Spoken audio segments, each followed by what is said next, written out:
Hey there, it's another beautiful day. Let's watch some stuff. So have you seen how all the names to the Star Wars movies are actually wrong? What do you mean by wrong? So if you think about it, in episode 1, we meet a young Anakin Skywalker and Qui-Gon Jinn thinks that he's the chosen one. So the movie shouldn't be called Phantom Menace. It should actually be called The Rise of Skywalker. And then in episode 2, we see the Sith start to build an army against the Jedi. So it should be called Revenge of the Sith and not Attack of the Clones. And then in episode 3, Order 66 happened and the clones attack. So episode 3 should be Attack of the Clones and not Revenge of the Sith. The way you explain the titles totally makes sense. Yeah, in episode 4, there's basically no more Jedi and all the Jedi go into hiding, but Obi-Wan decides to train Luke to be a Jedi. So instead of A New Hope, it should be Return of the Jedi. And in episode 5, Yoda shows Luke the way of the Force. So instead of The Empire Strikes Back, it should be The Force Awakens. And in 6, Luke is basically the only Jedi left. So that one should be called The Last Jedi. Yeah, I mean, that would make way more sense. So now for the sequels. In 7, we see the First Order rise to power. So technically, it's the Empire striking back. And then in 8, Luke trains Rey. So that should be A New Hope. And then in 9, Palpatine is resurrected. So technically that one should be Phantom Menace. All right, so I'm going to create a big divide right now. We ready? I'm not a Star Wars fan. I'm a Star Trek fan. I went the other way. So, yeah. Today's I'm throwing these out there because they're interesting and I have no clue about a lot of them. I've seen all of the movies, I've watched all of them, but I've never sat down and dissected them. I don't have friend groups that talk about Star Wars. I am, Doctor Who and Star Trek, and that's my jam. But that is a rather interesting point that he's making there, how the titles are a little wonky, but I'm sure that George Lucas had a brilliant reason for why he did that, because it's kind of like an undertone, right? It's the Phantom Menace because you just don't know. It's like the whole idea of a phantom, right? And it's Anakin being Darth Vader, right? Yeah, go ahead. Be mad at me in the comments. Let me know that I should be a Star Wars fan or something. Excuse me a second while I pop in here, and thank you so much for joining me for my 95th episode. Woo! If you haven't already, please consider subscribing. If you're having a good time, hit that like button and come back tomorrow, because I'm making these every single day just for you. All right, have you guys seen this thingamajig in the sky from California? All right, I don't know what it is. I tried to take a closer look. This thing was hard to track and follow, but I was like zooming in on my phone and I got a lot of screenshots that I'm going to show you guys. But this thing's floating around. There's a lot of theories. Some people think it's an angel. Some people think it's an astronaut that got lost in space and is floating around the sky. There's all kinds of theories. To me, it looks like an angel doing a ninja kick. I don't know. Look at these photos. I tried to get up close. I got this photo. This one here, about to kick me in the head. This guy. Whoa. Oh, kitty. Any of you guys seen that movie Sidekick, where they're practicing that kick, where they spin and kick? Looks like that. Some people think this might be testing on Project Bluebeam or something. I don't know, but it's bright and it looks like a person. I don't know. What do you guys think? I've seen sometimes where the clouds are in just the right position with the sun, that the sun hits the water droplets and does that fun refracting rainbow shine look, right? And it looks just like that. So I'm gonna go with no. Although I do like the theory that they're probably practicing for Project Bluebeam. Anunnaki. What are they? They are these beings that came from off-world. These are aliens. Now, what's interesting about these aliens is that they're not little green men with antenna. They're actually hominids. They have 2 forward-facing looking eyes, 2 hands, legs. They put their pants on one leg at a time like us. And the reason why is because we have their genetics and their DNA inside of our bodies. Now, what's interesting is these beings were a spacefaring race that broke away from the Pleiadian star system. Now, these stars, according to ancient texts and tablets, there was an ancient galactic war there. Most of the information from Star Wars comes from this text. And this war, they had these destroyers like Death Stars. They call them the Brahma-Astra and Brahma-Astra Honda weapons that actually can release a weapon that can destroy planets. Imagine if you were in a star system and a planet is being blown up and you're in a nearby planet. You gotta off of your planet. This created something called space refugees. Where are you getting this information again? Where is The this? Mahabharata, the Bhagavad Gita, the Indian Vedas. So these are ancient Indian texts. That's right. 5,000 years ago. Yeah. Did he just say that Star Wars was based on a true story? Kind of like a roundabout. Like there's some truth in Star Wars based on this ancient Anunnaki information? All right, sure, why not?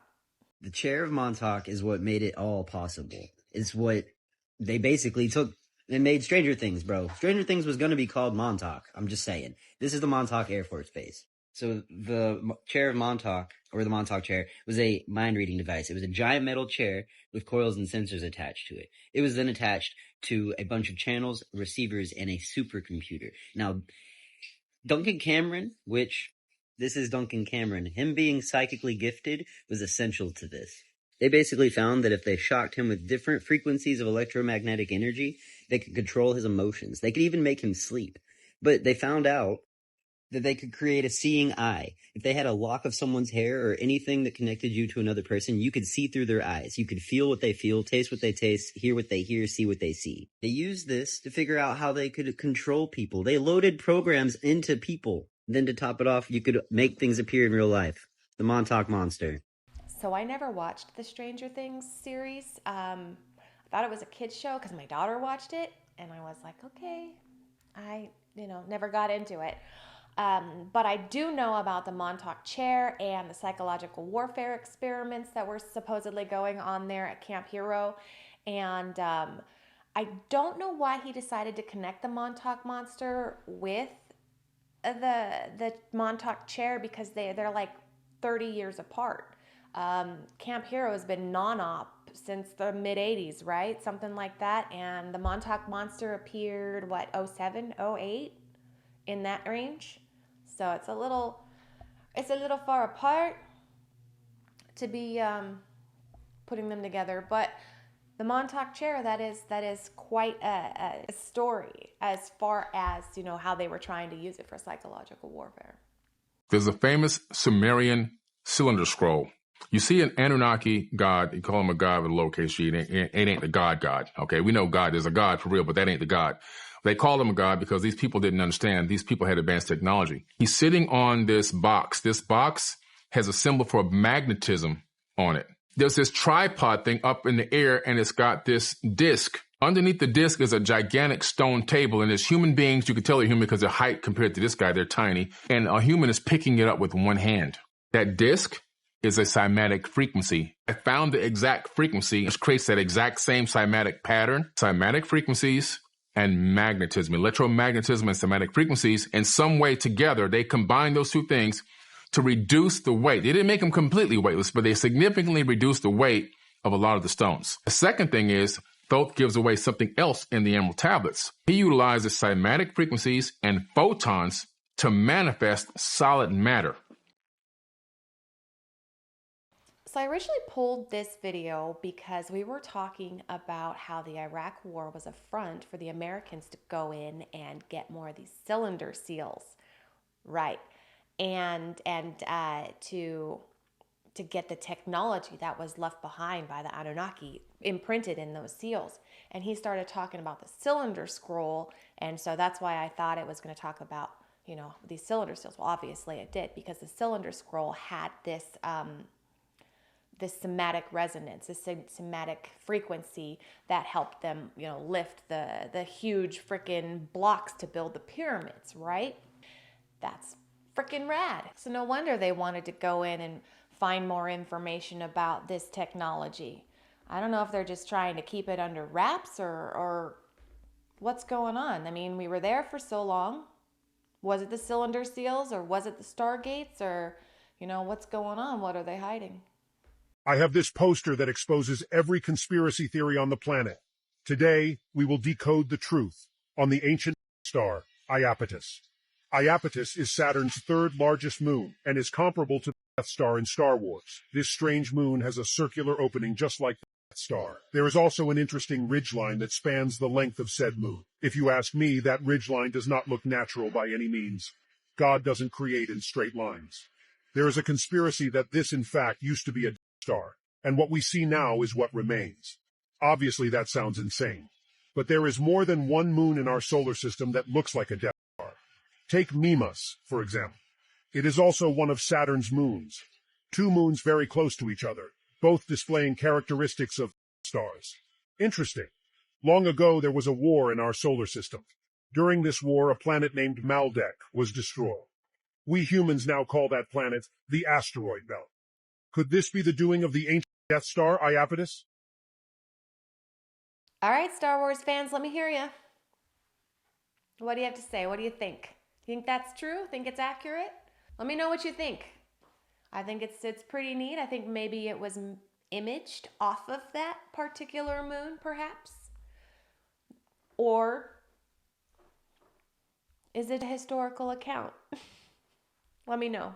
This is the real Dracula. Also known as Vlad III, he was the ruler of Wallachia, which is part of modern-day Romania, during the 15th century. And this man was known for his cruelty. He dealt with his enemies by impaling them. Thousands of impaled bodies would have surrounded his castle, which is pictured here, as well as the surrounding grounds. According to some historical accounts, he actually had feasts in front of his impaled victims. He would set up a table and eat comfortably while listening to their agonized cries. This was known by some as the Forest of Corpses, which was about 20,000 individuals impaled and scattered around the city of Targoviste. And if you look at this map here, you're going to notice that Wallachia and Transylvania, which are part of modern-day Romania, were surrounded by the Ottoman Empire at the time. And when Ottoman invading forces saw this forest, they ran away. And for this reason, there are some people that consider him a national hero still to this day. And all of this grisly sight would have been visible from his castle. Hundreds of years later, Bram Stoker's character of Dracula was inspired by Vlad the Impaler's cruel reputation and the connection to the name Dracula,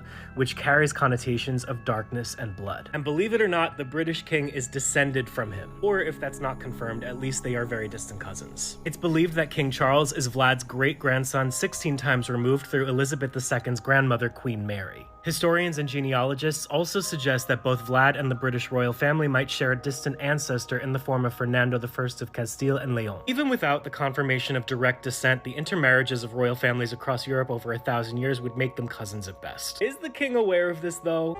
The genealogy shows that I'm descended from Vlad the Impaler, you see.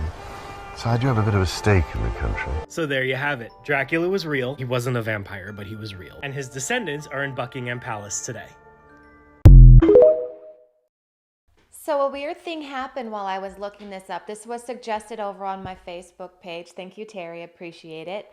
And I thought that was really cool how he is somehow related to Dracula.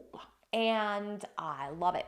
I'm a big, huge Dracula fan, and that's freaking awesome. But, you know, roundabout, everybody's pretty much related to everybody else anyway, if you go through the right channels.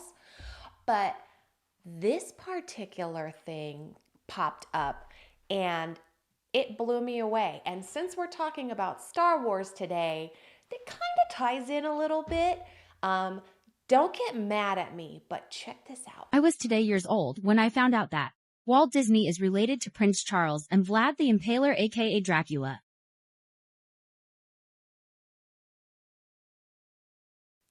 Now, I don't know how valid this information is. I didn't go back and trace any genealogy or anything like that, but I got like 15 of these videos saying that they're related. And I mean, it doesn't really matter that they are related. I just thought it was a pretty neat, thing. So there you go. Now you know it too.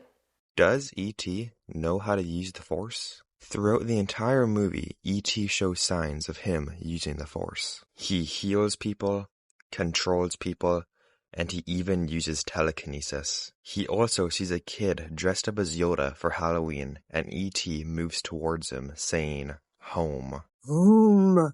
Home. But that's not all.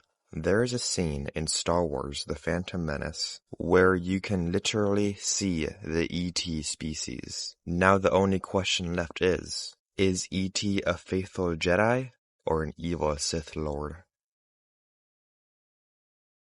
And this is where people like me are like, what?